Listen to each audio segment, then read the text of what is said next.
আমি কয়েকদিন থেকে শুনিয়া যে বহুত মানুষে কইতরা এই ওয়াক বিলর লাগিয়া পঞ্চায়েতের যেটা সম্পর্ক আমরা আফসোস লাগে এই ধরনের মানুষ আমরা সমাজও আছেন। এরা গ্রাম্য স্বরাজ, পঞ্চায়েত রাজ ইনস্টিটিউশন, পিআরআই বিল যেটা এটাও তারা পড়েন না। কোনোদিন পড়তা বুঝবাইলা অনেক রেভিনিউ ডিপার্টমেন্ট একটা আছে, এই ডিপার্টমেন্টর সকল বইলা কাম হইল গিয়া পঞ্চায়েতের আন্ডারে যে জমিন যেগুলো আছে, পিআরআই আছে, বিজিআর আছে, পিজিআর আছে, আগর জমানাত বসুরা কইতা ইতার সারার দায়িত্ব হইল গ্রাম সভার। যারা গ্রাম প্রেসিডেন্ট হয়েছেন, মেম্বার হয়েছেন, এনতনটা জিকাই দেখুন জানি যদি কোনো খালি মাটি থাকে ও পতিত মাটি থাকে, বসুরা থাকে, এটার বাসার প্রথম দায়িত্ব হইল, কারণ এটার ডকুমেন্ট থাকে না।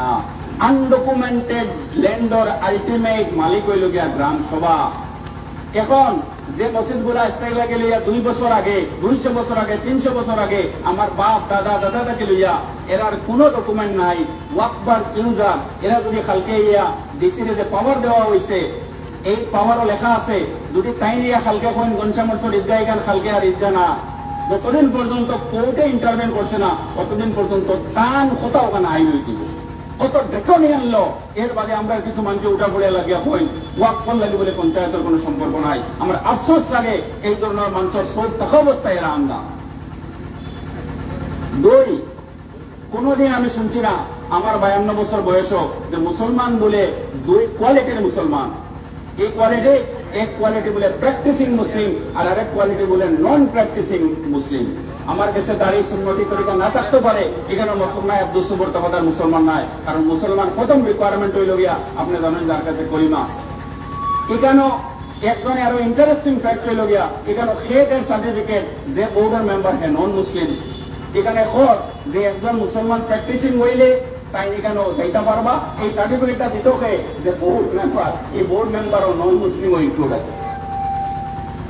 10, আপনি আমরা ডকুমেন্ট এমনিও রাখতে পারি না। এনআরসির সময় যেটা প্রবলেম হয়েছে আপনারা দেখছেন, আমরা গড় থেকে বেগর হয়েছি, ডকুমেন্ট লাগাই এটা পারছেন না। এখানে হিন্দু মুসলমানের সবর কথা আইছে। যেহেতু এটা রাজনৈতিক মহল, আমরা ল্যাঙ্গুয়েজ গুলা খুব কেয়ারফুল হওয়া রাখবো। আমরা কিন্তু 2 তারিখের বাদে আমরা সারা কিন্তু এই সমাজ আবার একত্রিত হইব। আজকে আমরা পলিটিক্সে আগর আলোক করছে, আমরা বাসা যেন এইভাবে শালীন হয়, কালকে তাহলে দেখার বাদে যেন আমরা আবার কইতে পারি ইউ আর মাই ব্রাদার। এই যেন অপচেষ্টা হিন্দু মুসলমানদের বাগাবাগি, প্র্যাকটিসিং নন প্র্যাকটিসিং কথা ডিসির অ্যাবসলিউট পাওয়ার। লাস্ট রিকোয়েস্ট হইব, এই বিলটা আনা হয়েছে তো একটা জাতির সাহায্য করার লাগিয়া।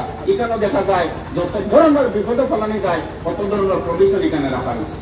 আপনারা জানেন নিলাম বাজারের সময় যখন আমরা উঠেছি তখন আমরা কিছু মানুষে এই বিলটারে প্রটেস্ট করার মতো অধিকার আমরা খর্ব করা হয়ে যায়। আমরা কি দেশ আছি, গণতান্ত্রিক দেশ, কোন মন্ত্রে আপনি আন্ডার পিয়ার রাখতে পারবেন না। লার্নেড সিনিয়র অ্যাডভোকেট এখানে বলা আছেন, the moment you put under pressure, এই আইনটা আমরা দেশ নাই যে আপনি কোন মন্ত্রের পিয়ার বা অশান্তির পরিবেশ আপনি রাখতে পারবেন না। আমরা এই গণতান্ত্রিক এই অসাংবিধানিক কিছু বিল অকল পাস করিয়া একটা জাতির প্রেসারও রাখার যে উপদেষ্টা যেটা দাঁড়ালে রাখবো, এই আওয়াজ বদরুলভাই দিল্লি যাওয়া লাগবো। আর এই আওয়াজটা দিল্লি থেকে দিসপুর যাওয়া লাগবো, দিসপুর থেকে দিল্লি যাইব। যখনই যাইব বুঝ পাইবা এই জাতিসত্তার ভিতরে এই ব্লাডের এই প্রতিবাদ আছে। যে জাতির পরিবার নাই এই জাতি তো আর ঘুমাইয়ে থাকবো। সুতরাং এখানে বদরুল ভাইয়ের ইলেকশন নাই, এটা নীলভ ভাই আসনের ইলেকশন নাই, এটা আমরা জাতিসত্তার প্রটেস্টের ইলেকশন। আর এই প্রটেস্ট আপনারা লাভদায়ক করবে আব্দুল আপনারা এই প্রটেস্টের মধ্যে ইয়াসমিন আমরা কাছে ইম্পর্টেন্ট নাই, বদরুল ভাই আমরা কাছে ইম্পর্টেন্ট নাই। আমরা আওয়াজ দিসপুরে যাইবার লাগে, আমরা আওয়াজ দিল্লি যাইবার লাগে যে আমরা তোমার এই ফ্যাসিস্ট গভর্নমেন্টের নীতির উপযুক্ত জবাব দেওয়ার লাগে আমরা পরিপক্ক। আজকে আমরা দিন আর বেশি নাই, আমরা বহুত ভোট দিছি।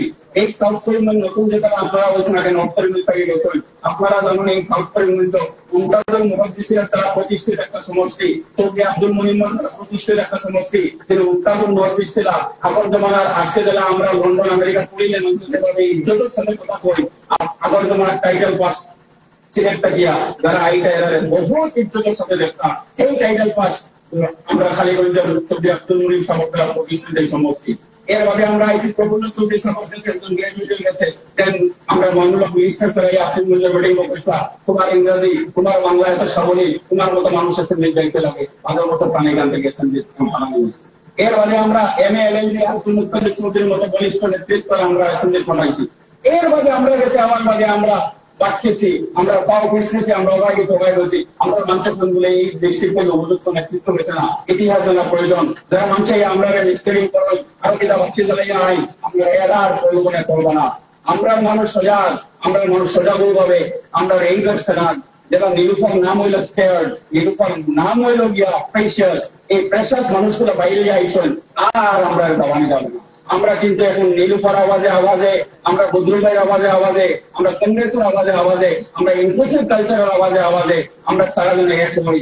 আমরা যেন আবার এই একটা শক্তি আমরা মধ্যে আছে, এই প্রতিবাদ করিয়া আমরা দেখাইতে পারবো যে আমরা নীলুফার জয়কে অটকাইতে পারবো না। যদি আমরা এই মানুষের কথা লই যে আমরা সে অটকাইতে পারবো না। এই সুযোগটা আপনারা দিবা বলে আশা রাখিয়া আমি বিশেষ করে বদরুল ভাইরে বহুত মেহনত করে আমি যেদিন থেকে দেখছি আপনারা তার আত্মসত্য করার লাগে রেডি আছেন তো? কোনো সন্দেহ আছেনি যে বদরুল ভাই আমরা কোনো সন্দেহ নাই? এই সন্দেহ মেসেজটা আমি এই যে ভাইস চেয়ারম্যান লিডার স্যার আমি আমার বিষ্ণু অথরিটিতে জানাইতে পারি তো?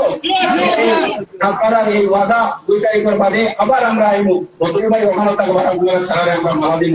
এই সুযোগটা এই আবেদনটা আপনারা কাছে করিয়া গেলাম। Thank you very much.